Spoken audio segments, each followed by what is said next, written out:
ఆశ ఉందయ్యా నా కోరిక తీర్చయ్యా మా మనవిను యేసయ్యా ప్రత్యుత్తరమిమ్మయ్యా ఒక ఆశ ఉందయ్యా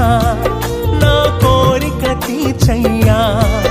మా మనవిను యేసయ్యా ప్రత్యుత్తరమిమ్మయ్యా యవన కాలమందుని కాడిమోయగా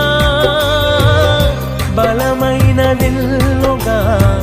నన్ను మార్చవా యవన కాలమందుని కాడిమోయగా బలమైన విల్లుగా నన్ను మార్చవా ఒక ఆశ ఉందయ్యా నా కోరిక తీర్చయ్యా మా